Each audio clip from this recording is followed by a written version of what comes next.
and welcome. So I'm Mallun Yen, and I'm one of the co-founders of SaaStr, and I'm thrilled that you guys are all here today, and I'm super excited to be talking to Janine today. We're going to have somewhat of an informal Q&A here, so there will be an opportunity for questions.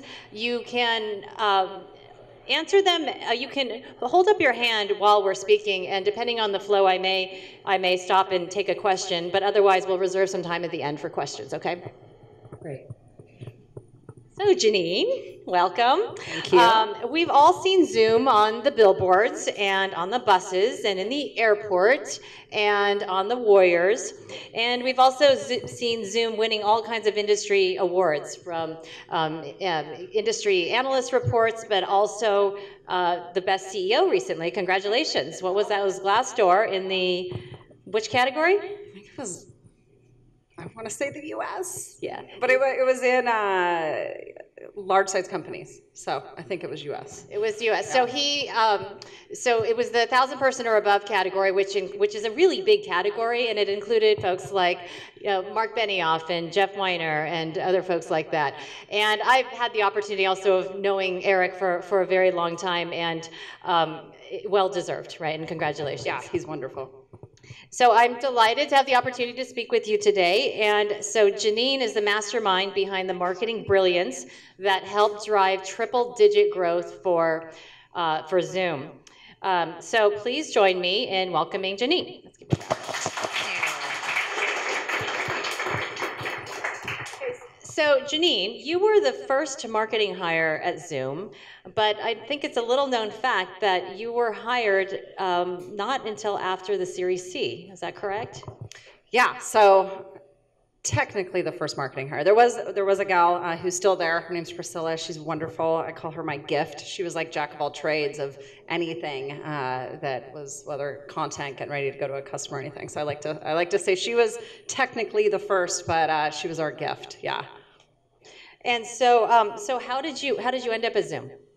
So I was with the WebEx team before the Cisco acquisition. So I had the privilege of working with Eric in the past, and our head of sales, Greg, and a few other folks there. Now, since the leadership team has expanded quite a bit, there's definitely some blood from that era, as well as others. But knowing some of the team ahead of that, and then I stayed on with Cisco after the WebEx acquisition for quite a few years.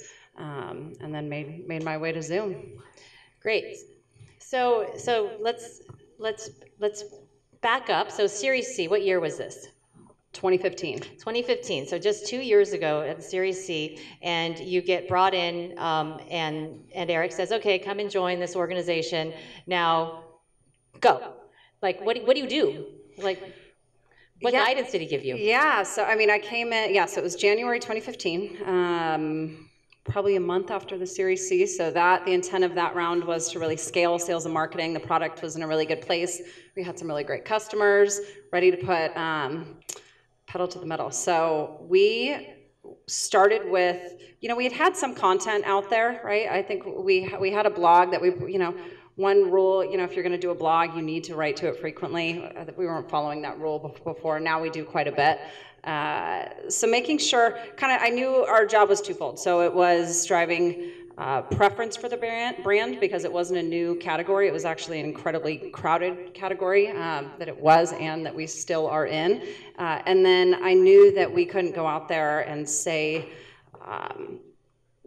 the same damn thing as everyone else, right? It's easy to use, it's reliable, all the rest of it, because everyone's saying the same thing. So I knew it had to come from customers, analysts, so we really spent a lot of time focusing on the third-party validation. So, so tell us a little bit about how you went about doing that. Yeah, so those first couple of hires, first phone call was guy Peter, who's on the team now for digital marketing. I knew people. Sorry, I'm going to bounce around here a little bit, but the word demand generation is funny to me because I think it's just marketing, right? So you do stuff to drive awareness of your brand, and then you do stuff to capture that, right? So I think about it in kind of those two categories. So that's how we thought about the hiring. So we knew people we needed to get search up and running. We knew we wanted to do some top of funnel advertising to really make a splash in the market. So somebody kind of focused on advertising, webinars and demos. People have to experience the product. We have a great free product and a really strong freemium, but we wanted to be able to start driving, when I talked about scaling both sales and marketing, we wanted to make sure we were getting leads over to the sales team. So focusing on programs to do that, and then social was the other. So if you step back for a second, so you join, you're hired, you know Eric. Does he have a vision when you come in of saying, here's what we're going to do with marketing now? Or did he bring you in and say, can you figure out what we need to do with marketing? He didn't have a direct vision for what he wanted to do. That said, I feel like I'm incredibly lucky that Eric gets it. Some founders and CEOs understand the benefit of advertising and awareness, and some don't. That said, he definitely drives to performance, as all of us do. We're a performance-driven team, and I know a lot of folks probably even in the room are going, well, how are you spending so much in the top of the funnel and doing all these buses and billboards and then being still like very performance driven? And I think that you just kind of find ways in which you can look at your own KPIs and find the before and after in anything that you're doing. So you know kind of what for your own business is interest or not, whether it's web traffic, new organic, new signups, people purchasing in their zip codes, et cetera, kind of putting all that together and then understanding kind of what the before and after looks like. So when you came in and you needed to put together a strategy for what your first year, first 3 years, first 5 years, how would you describe what that strategy was? We definitely didn't do a 1, 3, 5 year plan. It was like, I think one of the great things about Zoom is we're very much one foot in front of the other. We understand the context and what we're trying to do, but we try and stay really focused on doing a couple of things really well, and then kind of moving to the next. So we kind of knew where we wanted to get to. But it was one foot in front of the other. I mean, it was those next sales hires and making sure lead gen was keeping up. And then, we started building relationships with the analyst community really early. I mean, it was probably in my first 2 months that we were having conversations with Gartner, which is really rare because we weren't, we had hoped to kind of get into the enterprise, and we had some of that interest coming, and we probably grew faster in the enterprise than anyone expected, including us. So I'm really happy that we made those decisions early on. But it was very much one foot in front of the other. So when you say we know where we wanted to go, and one foot in front of the other, how would you describe where you wanted to go? I think at that time we weren't so much thinking about obviously where we are now. We're doing very well.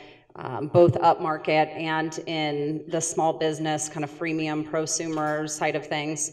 At that time, it was very much customer acquisition. We were looking at how many free users are coming in, the logos, looking at the MRR. So we look at things based on MRR versus ARR. We just wanted to it was one of those like little things when I talk about staying humble for us, talk about the smaller number, even though it does equate in a SaaS business to a larger number.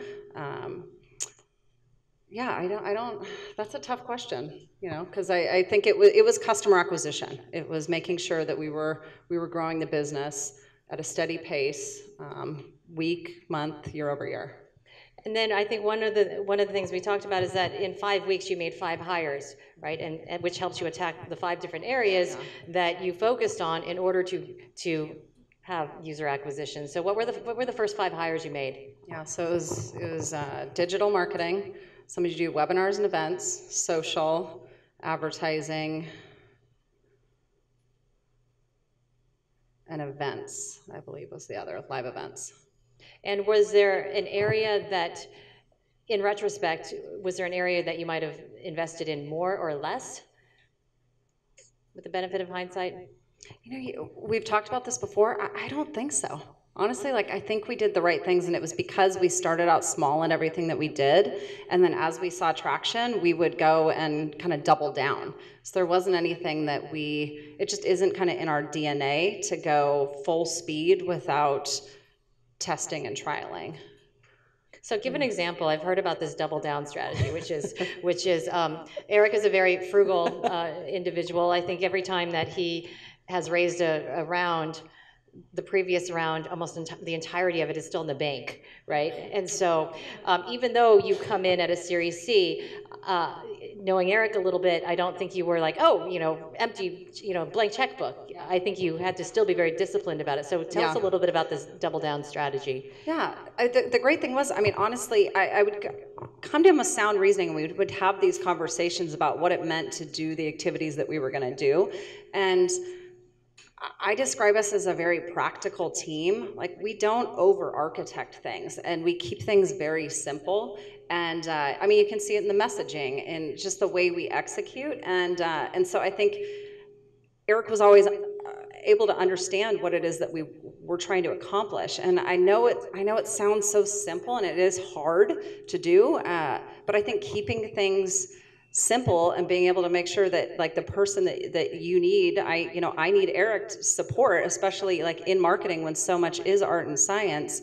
I think keeping it to a place where we understood why we were doing everything that we were doing was how we got buy-in. And it's not, I mean, we had a lot of money in the bank. We still do. We run the company. We have on our digital signage all over about spending. If you're going to spend $1 and you spend, what is it? No, you're going to spend $100 and you're going to spend a minute of your own time thinking about it. Spend 2 minutes thinking about this. As he really thinks about it as it's investors' money. It's not our money. We need to think even harder about how we spend that. And so we do. We take it very seriously, and I think that's why the business is doing as well as it is. I still, up until like a month ago when it broke, had the IKEA desk that I built when I joined there 3.5 years ago. But yeah, I think keeping things really simple was part of why that worked. So, are there any tips to working with the CEO founders in terms of marketing, and then also from there, any tips for how do you work successfully within sales and make sure that the strategies are aligned? Yeah, I'd say it's hard to. How many in the room are founders? Okay. So, I mean, like, you better understand why you're doing what you're doing. Obviously, if you're a founder, I think you have a good sense of that in most cases. But if you're going to go join an early stage company, there was very few employees. A lot of those were engineers in China. Like, so on the go-to-market business side, there were very few people. And I still remember, walking into my first day and calling my husband saying, "Okay, I guess I'm really doing this." And how many employees did they have when you joined? It was a little over 100, I think. Yeah. I don't remember the exact and how number. large are you now? Probably right around 1,300. So it's grown substantially. I forget what was the question? Well, I guess we have a fair number of founders in the company. So, okay. Hiring for a marketing function. Yeah. I think marketing is one of the hardest areas to hire for. Yeah, you need trust. You need to, I think Eric really does know that I am super passionate about Zoom, and I always have been. Like, I think about it as I wear my business hat first, and I bring in my marketing subject matter expertise. And so I think what that allows is, to the point about, like, even the relationship with sales, I have a great relationship with our head of sales, with the sales managers, with all the individuals, because we're not thinking about it as marketing throwing something over the fence, right? And then sales, it's not this constant back and forth that you're going to see most places. We probably have one of the best marketing sales relationships that I've ever experienced or heard of. And I think it's because we kind of all think about it as we're in it together. And so that at the end of the day is what's going to drive having that good relationship. When you're making those hires, bring in someone that is going to be super passionate and care just as much as you do, or as much as they can care, because that's going to make all the difference in the world. There's a lot of decisions when I think about hiring. I'm trying to hire for their judgment and their intuition. I can't be there for every single decision, but I need to be able to trust the decisions they're going to make. And so, you can teach people a lot, right? Especially in marketing, right? I mean, especially in this valley. I mean, there's an acronym for everything. There's conferences every day of the week on every subject that can really fill up your time in your head and get you away from staying practical. So, stay practical. So there are any, sometimes there's a tension between sales and marketing, right? Marketing might sometimes say, well, sales isn't doing their job. Sales might say there's not enough good leads. Are there any tips or suggestions or things that you found that creates a more collaborative relationship between the two?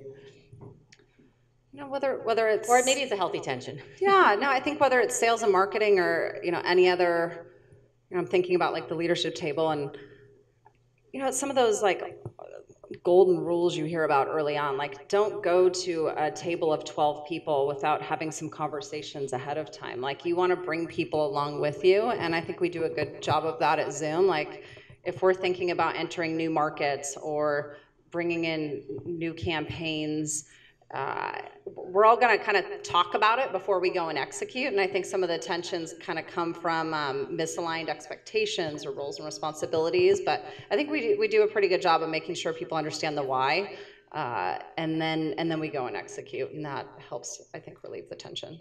Yeah, I mean, it may seem obvious, right? But it seems like collaboration and understanding that people have their eye on the same goal, and how are you achieving that? I'm going to back up for a second and ask you. So you joined at Series C. So even though Eric is very frugal and you didn't have an endless budget, obviously you had more budget than probably many of the people in this room. So if you step back and you were to be part of a earlier stage startup, do you have suggestions on how, where would you focus? Yeah, I mean, I think about like even markets that we're entering into, like new countries. We're not going to go and just, write endless checks. I think it's making sure, start with those early customers. Some of our early customers are still like some of our greatest friends, Zoom supporters. Like they're going to go out there and tell everyone in the world about Zoom. They're going to be, I have customers calling me saying, hey, I need some t-shirts because I met this guy on the plane and I have his address. And it's like, we have customers doing that for us. Like it's incredible. So I'd say like really cultivate the relationships with your early customers, because that will go a really, really long way. Do as much content as you can. Like I think about our blog as the hub of our strategy, and staying authentic in your voice, I think goes a long way too. Doing events in your space, I think that's one of those like kind of old school practical things, like building the relationships, and there's a lot of events out there that aren't that expensive that you can so focusing very early on with the customer relationships, making them your expansions of your voice. And I think you guys have been very successful at Zoom is, you could describe, Zoom is video conferencing. There's a lot of video conferencing, but you've made people like happy about Zoom, like feeling like it's part of the culture. One of the things we actually have here in the CSS is that the CSS here is we have a number of teams who are maybe headquartered in another country or another state, and part of the team is here, and so they actually just leave Zoom on all day, and we have a really good big pipe here, so we're good. And so, and it really is like they just chit chat with their friends. And so I think it's interesting that you've been able to take video conferencing, which could be very sterile, and made it part of people's like work life. Yeah. I mean, I also don't use the term B2B and B2C. No offense for people that do, but I just think about it as like you're selling to people, right? And they're all going to have their passion points, and I think too often that gets forgotten. So for us, like, yes, if you see something that says happy, like you kind of can't help but smile, right? And we've seen that was not intended to be what it is today, I think. We knew we liked it and wanted to have fun with it, but now it's just become something that is now so a part of us. A lot of us here are SaaS-based companies, right? And some of them are in the marketing space. So share with us a little bit of what does your marketing stack look like? What are some of your favorite tools? And what do you wish existed out there that doesn't? I'm going to start with what I wish existed. Maybe somebody can build it. There's so many data visualization tools out there. And it's not their fault because it's what you do behind it, right? It's only visualizing that data. Like I still think something that could just, I guess the AI space is gonna help here. I really hope, cross my fingers, but it's just keeping things up to date. Like I just, all over the place, no matter who I talk to, nobody trusts their data. And I know, you know, it's the conversation everyone's talking about. That's my biggest frustration, probably. Like, I still feel like I have to double check everything, I guess is the actual nugget of that. And then in terms of marketing stack, we use Pardot. We use Salesforce. We, let's see, spend a ton of money on Google, as I'm sure most of you either do or will at some point. That's that big net, right? Let's see, what else in that marketing stack? Zoom. So we use Zoom for all of our webinars, and I was just saying, like, I step away from my Zoom chat for like 5 minutes and it's overloaded. Those are the big ones, yeah. So the question is, do you use anything for project management? Let's see. The answer is yes. I'm trying to think what it is. I can't remember off the top of my head.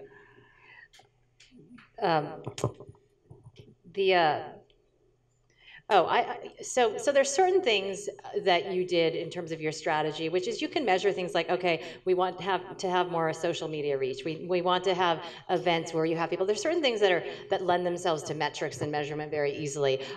Okay, we're going to build relationships with the industry analysts so that they write good things about us and that we're highlighted. There's some things though that I think are a little bit harder to measure, at least at a superficial level, and that's brand awareness, something that you have put a lot of effort into. So how do you get measured on whether or not you've achieved your goals in terms of brand awareness, which then of course you don't just want brand awareness for brand awareness for the purpose of ultimately converting into more paid users. So how do you measure that, and how do you measure, are there other aspects of what you do that you measure in a way that could be helpful for us to think about? Yeah, I mean, I think we touched on this earlier. You're going to know which KPIs affect your business, right? Whether it's new users, existing users coming to your website, people signing up for your product for free, requested demo, contact sales forms, calling you, chatting. All of those are going to have something that tells you where those people are coming from. So you're going to want to aggregate that, figure out what is most important to you, and then test in, right? So we obviously started in the Bay Area. We could see what happened in the Bay Area before and after we ran things. So make conscious decisions about when you start different tactics so that you can actually measure the effect of them. I'd love to say it's like, I don't have like the perfect answer to this, but like we just took a really pragmatic approach to it and looked at the before and after of our key metrics. And they worked, luckily. So, I mean, right now the business is doing well, and it has been for a long time. So that's kind of the elephant in the room when things are going really well, right? When it stops going well, when you stop seeing that growth. But for us, we've continued to see that to the point where true story, had my team look up the population for the Bay Area and the amount of adult people over the age of 18, because I was looking, going like, how many more free users could we possibly get in the Bay Area? Luckily, we still have room, but we're getting close there. So I think it's also important to make sure you think about those other markets that you're going to expand into. I'm going to pause in a moment after this next question to see if anyone else has questions, and if there aren't any, I have like 10 more. But along those lines of free users, was there something that so the way that Zoom works, right, is that at 42 minutes, is it 42 minutes? 40 minutes. Yeah. So anyone can use Zoom for free, but at 40 minutes it cuts off. And why did you guys pick that? So freemium to paid is a question that how do you do conversion, but you picked 40. Explain why you picked 40, and then how did you get those 40 to become paid customers? Yeah, so I mean, for us, our free product is full featured. That can be controversial places. People think that it's going to cannibalize your business. Not saying it won't for anyone, but for us, it certainly helped things. I think about it as if I'm going to meet with someone and I happen to have a free version of something and it's not that great because I chose not to pay for it, all the other person's going to think is the product wasn't that great, right? They're not going to think about the why behind it. So part of some of the thinking as to why we kept it full featured, right? Because also most people, right, are not going to be meeting by themselves, right? They're going to meet with someone else. So we have that organic nature inherently built into the product. So one-to-one meetings, there's no time limit. It's only when you have that third person come in that you're going to have a 40-minute time cap, and that's based on the average amount of time people spend in meetings. That's how we got to Which that. is like 42 minutes, right, or something like that, I think. I'm sworn to secrecy. Back to the data. Yeah. Let's see. Oh gosh. What question? How do you track your KPIs exactly? How do you concatenate the information from the different services you're using into a single panel? This is where I am. This is how I'm So the question is, how do you track the KPIs that you're using? How do you get that into a single view so that you have a one viewpoint, one snapshot? Yeah, so I mean, we use Domo today. When I started, I was in Excel every day, going to all the data sources, playing in Salesforce, yelling at reps for having open leads, all that kind of fun stuff. So I relied on doing that myself. And then we also use Google Sheets for others. Go ahead. Yeah, so a couple questions. The first one is when Zoom really blossomed, this was not the only service that was out there. People thought that WebEx and GoToMeeting and so forth, that the whole market cornered.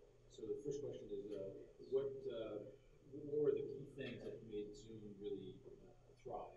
The second question is sort of an outsider's question.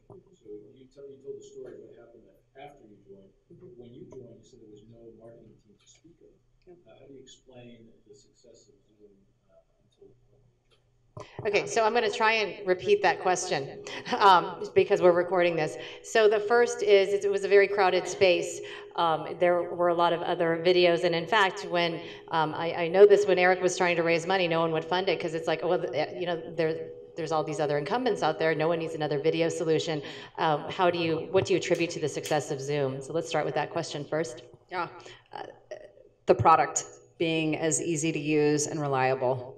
I mean, I think hands down, that's what differentiated it. I spent a lot of time with WebEx, as it was in its growth, and that was a ton of fun, and then went through Cisco, and Eric's described it. He left because, he started realizing customers just weren't that happy, and it made him really sad.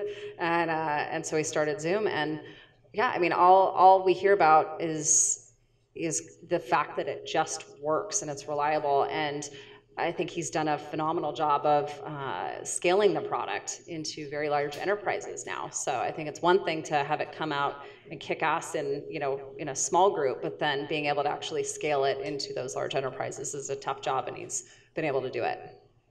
And then the second question was, you joined at a Series C, and so the company was on a good trajectory. I think you caused it to go like this, single-handedly. Yeah. But before that, what do you attribute the success to prior to? Yeah, so it's been 3.5 years since I joined. Before that, obviously can't talk revenue numbers. It was very small when I joined, but there was a good amount of users. It was. I think once again, I would lead with the product, with the virality of the product. We did have a handful of sellers who were really talented and knew how to sell video conferencing. So, they obviously were able to go into folks they knew. And Eric's also a very well-connected founder and CEO. So that's another, I think, lesson learned. He knows a lot of, it boggles my mind how many people he knows in this valley. Like sometimes he'll be running off to lunch and he'll tell me who he's going with, and I'm like, what? But I think that's really important too, because he was out there selling himself. He wasn't just relying on folks to do it for him. Right there. Go ahead. So in your first couple of months of joining, why did you decide to hire internally rather than use marketing agencies? Yeah. So in the first couple of months of joining, why did you decide to hire internally as opposed to using an outside recruiting agency? Yeah. Or you mean in terms of using outside agencies, right, to support? Yeah. So I in my past have done creative in-house. I've used large agencies, small agencies, consultants, etc. I feel that if you really know that you're going to build something and build something sustainable, I felt very confident in what I needed to bring in, and that no matter what direction we went, we would need those competencies. So I think about it as, what competencies do you need in your DNA And those are things you should definitely have in-house. And then thinking about, if you're unsure of a new market or something like that's where I think bringing consultants and agencies can help you scale. But and frankly, if I didn't have the network, if I wasn't able to bring those people in as fast as I was thankfully able to, then maybe I would have had to take a different direction, but not my preference. Zero. What agencies do we use today is the question. We do everything in-house. So all the media, creative, et cetera, and we always have. I work for a large company that recently switched from Cisco WebEx to Zoom. And when you get to the scale of giant companies switching, I just wonder, how do you manage to pull that off, getting somebody who's entrenched in the Cisco infrastructure to switch to Zoom for their meetings? So the question is, he used to work for a big company very large company who recently switched from Cisco to Zoom. How do you effectively get a large company who's entrenched like that to switch over to a new provider? It's not easy, and it takes time. Part of it is what I mentioned about the third-party validation. They don't want to be, that large company typically doesn't want to be the first to do that. So getting customers who did make that choice to talk on your behalf is very hard to do in the enterprise. I'd say that's one of the biggest challenges that we've had, and luckily we're at a point where we're overcoming it. But because they don't want to be the first, or we need to see how the rollout goes. I mean, there's just so much legal and marketing and all kinds of things that can get in your way. But that's a really big help. The analyst community, once again, is huge. And then the network effect too, like it's the relationships that you have to build within those organizations. And for us, having that really strong product and the freemium, Gartner called it out in last year or the year before, of saying one of our core strengths was our freemium product, because large enterprises were able to go in and kick the tires without needing to even speak with anyone. So I think that helped. Right here. Have you always targeted like all sizes of companies? Like 3 years ago, did you have like one focal point in terms of like SMBs or mid-market and enterprise? So the question is, have you always targeted all sizes of companies? Have you SMB, enterprise, mid-market? So targeting is a funny thing. So depending on what your pie chart looks like of where you're investing your time or your people or your efforts, there's certain programs that will just naturally help you target other markets, right? So if I think about a billboard on the side of 101 or radio, like that's probably going to naturally help me hit SMBs. Like, do I need to go out there and spend a bunch of money driving leads in the SMB? No, that's not the way we think about it. So like, we definitely think about our efforts up market, but we know that it has a halo effect and hits on others. Like, I think about it as, someone that understands that, and we focus on, folks with a professional need as well, but that if you can use it for a meeting with someone in London, that it's gonna work for your fantasy football draft too, right? So I think that, you have to look at your product once again and see what makes sense, but for us, going back to the people. And then the other piece of it too is, for us, it's not just about customer acquisition, because we don't think about marketing for customer acquisition necessarily. Like the product, we kind of focus there, and then driving the preference for the brand is what we think about for that top of the funnel. So I think it just all comes back to... So you're not really focused in marketing in terms of, okay, how many inbound leads is this going to generate? Yeah. I mean, I'm going through that and I'm optimizing it. Believe me, I have the reps every day in each segment, thinking about that. But for us, building that brand preference has helped to make it so we can focus on just the machine internally from a lead standpoint. So when you first started, along the lines of that question, when you in the first, say, couple years of the company, what was the mix of enterprise versus SMB versus, everything else? Was it primarily enterprise? I know Stanford was early. They were. We had a lot of high tech, a lot of education. Even at this point, I think U.S. News and World Reports puts out their top 200 universities, and I want to say we're at 96% of them right now. Wow. Like, it's a staggering number. So education was definitely early for us, but I think it was that mid-market, if I'm remembering correctly. It wasn't, you know, the low end, and we, you know, it takes time, as I said, to get those large enterprises. Right over there. Yeah, I just wanted to say kudos. I was at WebEx pre and post Cisco acquisition too, and worked with like 20 of the people at your company. I'm just looking right What is your name? Doug, Richard. I worked with Artem and Tarika Okay. in the Sacramento office. Awesome. But at the time, I remember there was just crazy frustration building over the years post Cisco acquisition because the innovation stopped and basically it seemed like it became almost like a stepchild of Cisco. They didn't really care because it was like 1% of their overall revenue. But did you see the freemium piece like the linchpin to your guys' growth by getting in at the user level and getting adoption? And then secondary, did everything like Eric learned based on the heels of Cisco enable him to create a product that had differentiation? I was like, okay, my memory. Okay, so the first part of the question is, did you see freemium as a key linchpin in the ability to grow adoption of the business? So let's start with that one. Yes, but I mean, at WebEx we had freemium too. I think that's where it comes back to the product, right? I mean, you can market all day long, but your job's a lot easier if you have a really great product. So yes, but it was enabled by having a really great, easy to use product. Yeah. Great. And we had a question over here. Hi. You said that your product is people love it, and so you're getting lots of lead word of mouth. But what have you done to sort of juice that word of mouth in terms of referral programs and things like that? Like, how do you get more out of the fact that you have users who are like extremely passionate about it? So the question is, Janine mentioned that they get a lot out of user referrals and customers who love their product. What have you done to help, I think, amplify that or put some juice to that? So without saying who we use, we did try. There, you know, there's tools out there that kind of say, you know, bring your community in, and we'll add the gamification, and kind of we'll do more with it.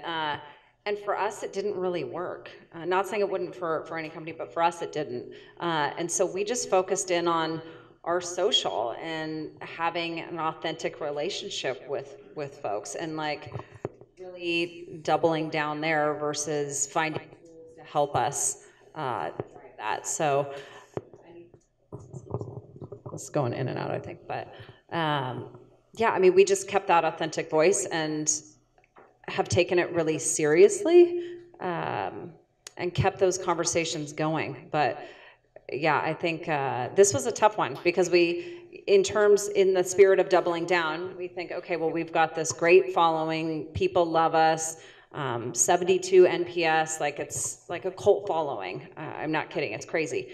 And so we brought in the tool and tried to do that and didn't really get anything out of it. And so we said, okay, well, I guess what we're doing just already is working. So sorry, I wish I had a better answer for it. But we just kept doubling down on the actual social conversations.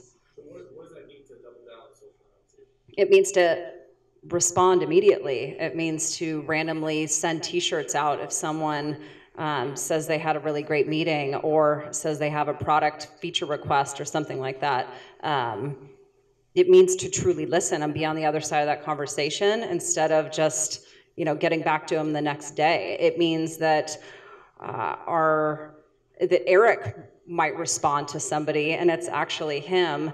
It's not, you know, us just writing a note out and putting his signature at the bottom. Like when we go and do gifts for customers or employees, like Eric will sit there and sign 500 letters thanking them for being our customer. Like, and marketing's not doing that. He'll also wear a backpack and serve you coffee too, right? Well, yeah, Zoomtopia last year, 6:45 in the morning, he was serving coffee with a backpack on his back. The coffee was in the backpack. Yeah. It wasn't clear. The little. Yeah. There's a question over there. You mentioned your focus is on building best practice for the brand. How do you measure that? Is it surveys or? So the question is, you mentioned that your focus is on preference for the brand. How do you measure that? Do you use surveys or otherwise? Yeah, I think it's for users coming in, it's customer acquisition, it's keeping a very close eye on the NPS, our CSAT. Yeah, I think those are the big ones. Let's see, let's, right here? Yeah, you talked about listening to your customers. How do you do that at scale? As you get bigger and bigger, how do you do that? So you talk about listening to your customers. How do you do that as you get bigger and bigger? How do you do it at scale? It's funny when I hear things at scale because it just kind of, scale just kind of happens.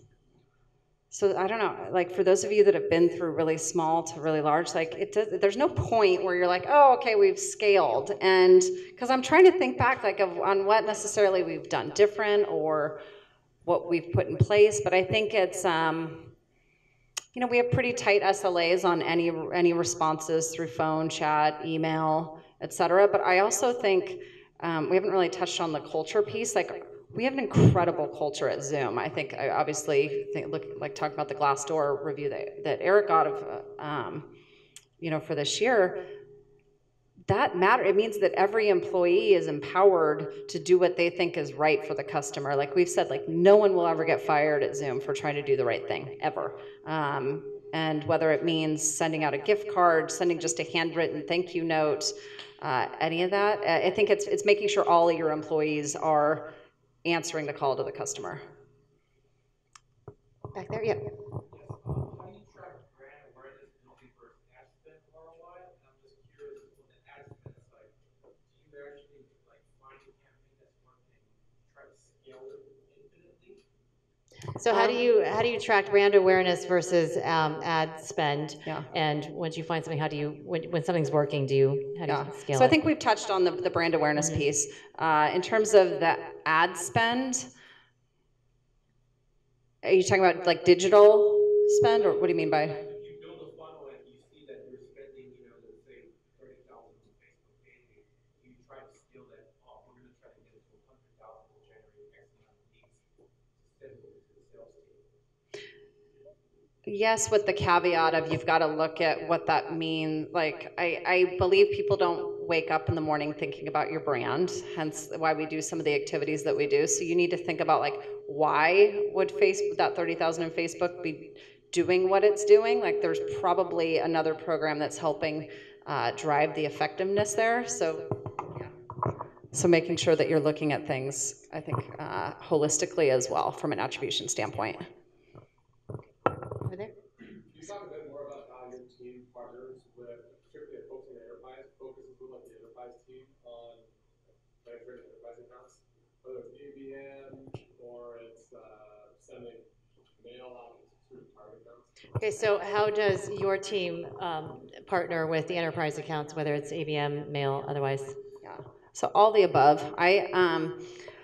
Going back to like on that practical thread, I think of ABM as kind of everything we do. Like one of those acronyms I almost don't like using. It's like, okay, account-based marketing, like what does that mean? It means where are those top 10 named accounts for each of your enterprise reps, right? And thinking about how you hit them from that point they wake up in the morning to going to bed. Okay, great. I think we have time for We can touch more on it after, yeah. We're going to do, how many more questions should we do? Okay, so right there. What do you think has been the best bang for your buck marketing channel that you've done? So what do you think the best bang for your buck marketing channel has been?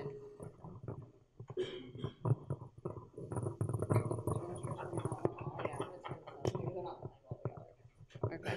I'm almost hesitant to answer that because it's going to be different for everyone in this room.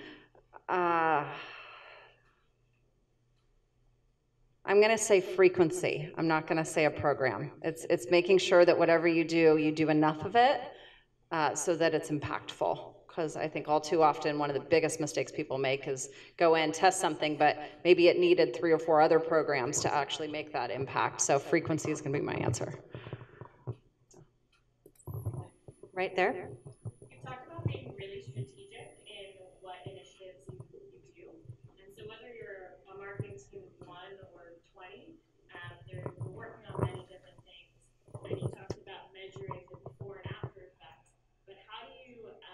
attribute when you are doing many different things? Are you being strategic and saying, okay, we're only going to run this ad campaign during these months, and then we're going to try something new these next couple months? I feel like that's unrealistic for business. So how do you manage that, and how do you actually pinpoint the success of something to one marketing initiative versus another? So when you have a lot of different initiatives going on, running at different times, how do you make sure you're being strategic, and how do you pinpoint success to any one of those given initiatives? Yeah, the honest answer is no matter what attribution models you come up with, what numbers you're looking at, like you're not really gonna know. Like, and people have to start being okay with that on some level, and look, like stepping back, looking at the environment, but you be strategic. Maybe you decide you're gonna run 3 key programs that aren't digital. Digital is a little easier, right? Like, I think all too often when you think about these attribution models, like, let's all not forget it's the first digital front print. So anything else you're doing isn't gonna fall in there. You know, hence why everyone spends as much on Google as they do, right? So I think be strategic with what you do and where, because you can run programs, you can think about different markets to run it in. There's ways in which to run a lot of things, but maybe you divvy it out to a few different places so you can kind of see the effect of it. And sometimes I found even waiting a week or two, you know, maybe you just delay that next out-of-home piece or something along those lines, and then you can kind of see, you can start to see the bumps. Okay, back there.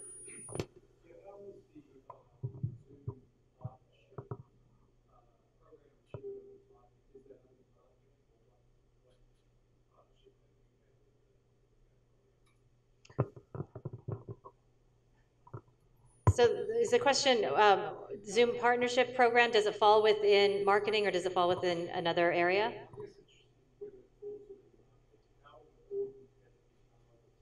Like channel partners, or?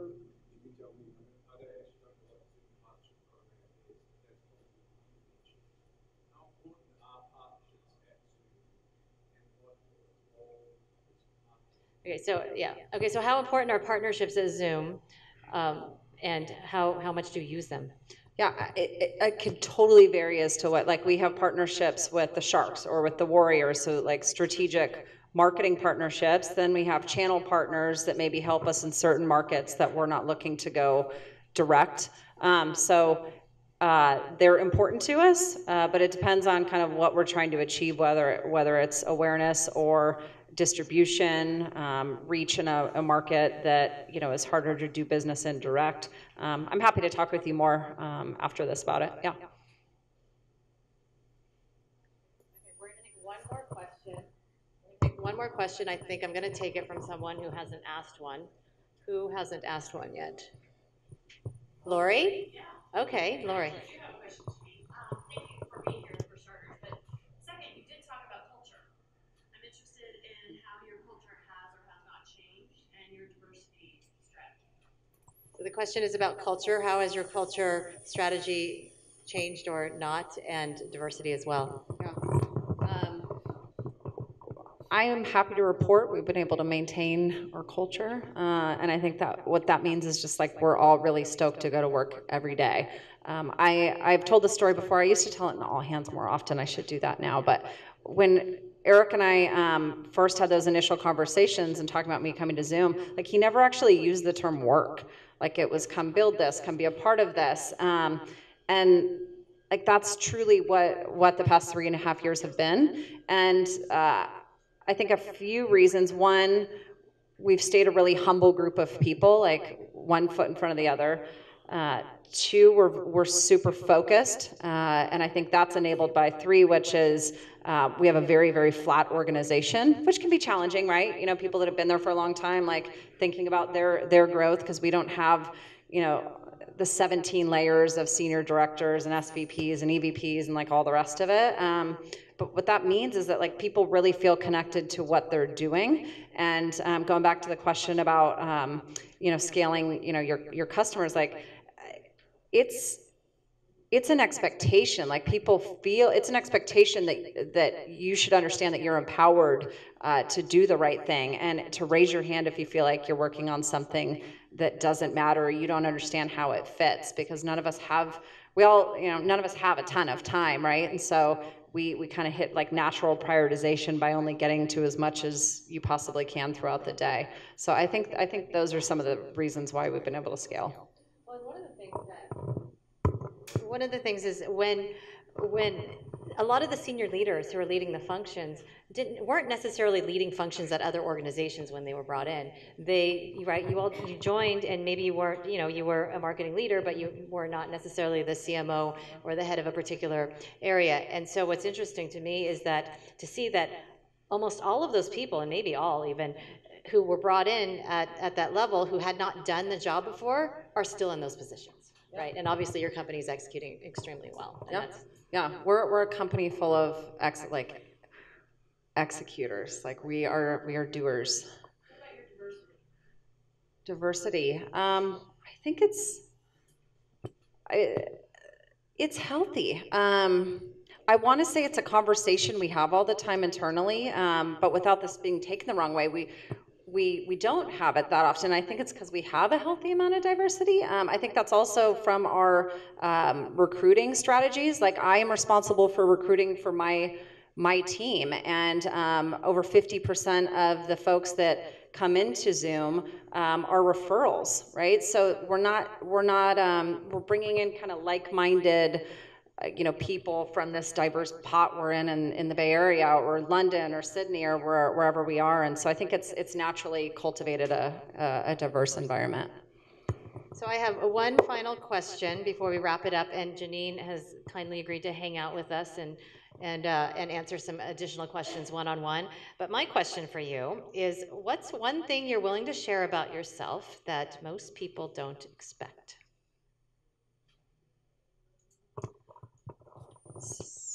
Probably my dad's a contractor, and so I grew up on job sites, scraping floors. I'm also the oldest of 3 girls, so my chores were always like mowing the lawn. Maybe this goes to the diversity question, I don't know. But like, there was just never those lines. So I was grouting my new bathroom 8 months pregnant. That's a good one. Yeah. My mom came in and started yelling at my dad. But whatever. My daughter was fine. She's healthy. That's impressive on so many levels. Anyway, thank you so much, Janine, for coming up and speaking with us today. And please, let's give Janine a round of applause. Thank you for having me.